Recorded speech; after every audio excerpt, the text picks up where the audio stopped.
سارے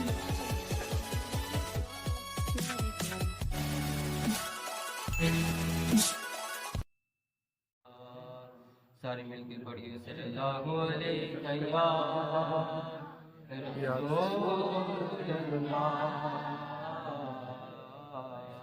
وسلم علیہ اللہ.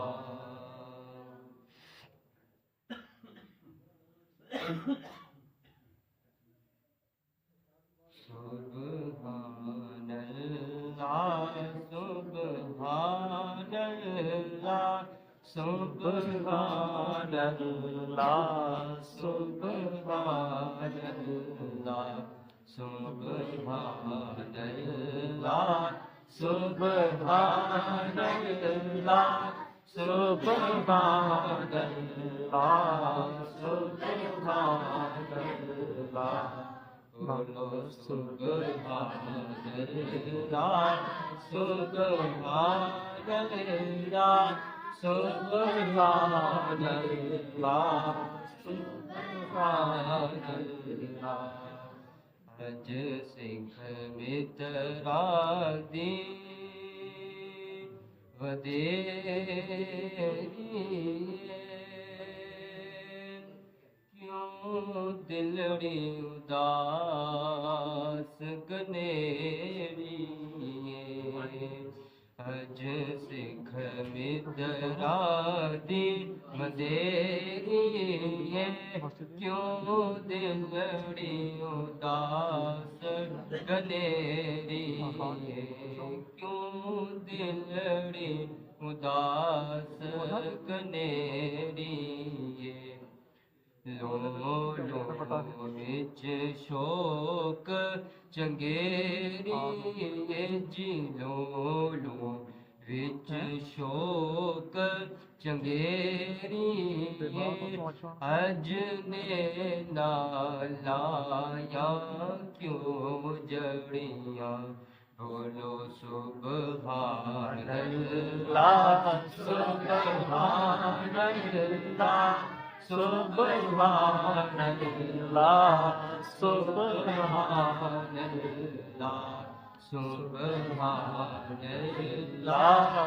سبحان اللہ سبحان اللہ سبحان اللہ. چند بدرشان شانی مکھ چند بدرشان شانی متھے چمکتی لاٹ نورانی کالے زلف تے آنکھ مستانی جی کالے زلف تے آنکھ مستانی محمور کی ہند مدبریاں بولو سبحان اللہ سبحان اللہ سبحان اللہ سبحان اللہ سبحان اللہ سبحان اللہ سبحان اللہ سبحان اللہ. اس صورت نو میں جانا کھا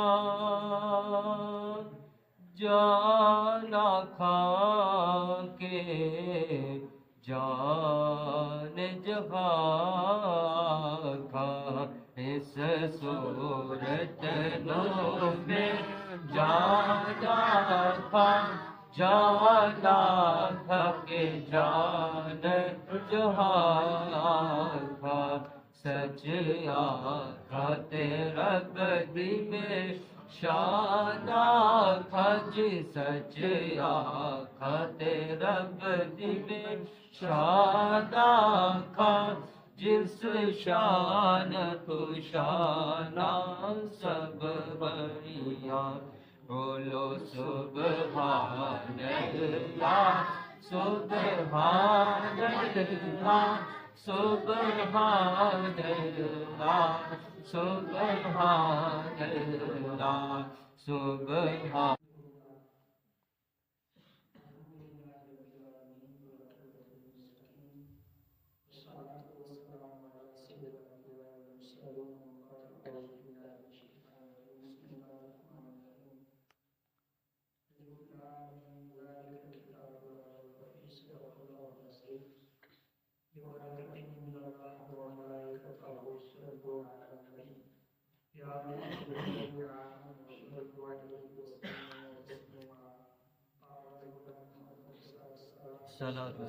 الصلاة والسلام عليك يا سيدي يا رسول الله وعليك وأصحابك يا حبيب الله. الصلاة والسلام عليك يا سيدي يا رسول الله وعلى آلك وأصحابك يا رحمة الله.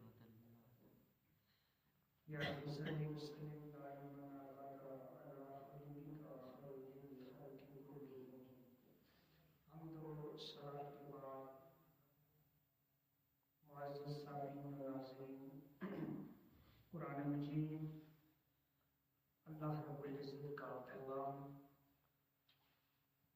ہماری ہدایت کے لیے موجود ہے. اب دیکھنا یہ ہے کہ ہم نے کتنے موتی حاصل کرتے ہیں اس سے. تو جب تک اس قابل محترم آتے ہیں چند لوگ آتے ہیں آپ کے گوشت گزار کرنا چاہتا ہوں. اللہ تعالیٰ نے ارشاد فرمایا الف لام میم سورہ بقرہ ہے اور اس کی یہ پہلی آیت ہے الف لام میم. سب سے پہلی بات یہ ہے کہ سورہ بقرہ سورت کا نام عموماً 114 سورتیں ہیں. تو ہر سورت کے اندر جو اہم واقعہ پیش آیا یا کسی اہم چیز کا ذکر ہوا تو اس کی مناسبت سے اس سورت کا نام رکھا گیا. تو بقرہ کہتے ہیں گائے کو اور اس میں ایک گائے کا واقعہ ہے. تو اسی مناسبت سے اس سورت کا نام بھی بقرہ رکھ دیا گیا ہے. واقعہ کچھ مختصر میں عرض کر دیتا ہوں کہ بنی اسرائیل کے اندر ایک شخص نے دوسرے کو قتل کر دیا. ٹھیک ہے. بعض روایات میں یہ ہے کہ چچے کو بھتیجے نے قتل کیا اور بعض میں کوئی بھی ایک شخص تھا جس نے دوسرے کو قتل کیا اور خود ہی اس نے شروع کیا کہ میرے رشتے دار کو میرے چچے کو قتل کر. بعد موسیٰ علیہ السلام تک پہنچی. آپ اللہ سے کلام کرتے تھے, اللہ تعالیٰ کی بارگاہ میں عرض کی تو اللہ تعالیٰ نے حکم دیا کہ ایک گائے کو ذبح کرے. ٹھیک ہے. تو اب بنی اسرائیل چونکہ ہندوؤں کی طرح یہ بھی مصر میں رہ رہے کہ گائے کے دادا تھے اپنی ماتا سمجھتے تھے تو اس کو ذبح کرنا نہیں چاہتے تھے. تو ٹال مٹول کے طور پہ انہوں نے سوال کیے کہ گائے کیسی ہونی چاہیے. کہا گیا کہ درمیانے درجے کی گائے, درمیانی ہو نہ بوڑھی ہو نہ بچی ہو, اس کو ذبح کر. انہوں نے پھر سوال کیا کیسی ہونی چاہیے تو پھر جو ہے نا وہ کہا گیا کہ گہرے زرد رنگ کی ہو, اس کا رنگ بتا دیا گیا. اب بھی کوئی گائے جو ہے نا گہرے زرد رنگ کی جوان وہ ذبح کر لیتے ہیں, لیکن انہوں نے پھر سوال کیا. ہر روز جو ہے نا ایک نیا سوال ٹالنے کے لیے تیسری بار انہوں نے سوال کیا کہ گائے کیسی ہونی چاہیے تو کہا گیا کہ اس پہ داغ کو ڈبا نہیں ہونا چاہیے اور جوتی نہ کہیں وہ سالے ہو. تو اس طریقے سے جو ہے نا ان کے اب جو ہے نا انہیں کہا گیا کہ یہ 3 نشانیاں ہیں, یہ گائے جہاں سے آپ کو ملے اس کو ذبح کرنا ہے. اب جو ہے نا اپنے سوالات کی وجہ سے وہ مشکل میں پڑھ کے انہوں نے گائے کو تلاش کیا تو ایک آدمی کے پاس سے گائے ملی اور اس کا والد جو ہے نا ایک نیک آدمی تھا, اس نے وہ بچیاں جنگل میں چھوڑ دی اور کہا کہ میری اللہ تعالیٰ کی بارگاہ میں دعا کی اللہ تعالیٰ میری اولاد کو اس سے نفع دے. اب جو ہے نا وہ جوان ہو چکی تھی, وہ باپ مر گیا, اس کی اولاد کو اللہ تعالیٰ نے نفع دینا تھا. تو اب جو ہے نا بنی اسرائیل اس بچے کے پاس جو جوان تھا اس کے پاس آئے تو اس سے گائے کا مطالبہ کیا کہ گائے ہمیں چاہیے.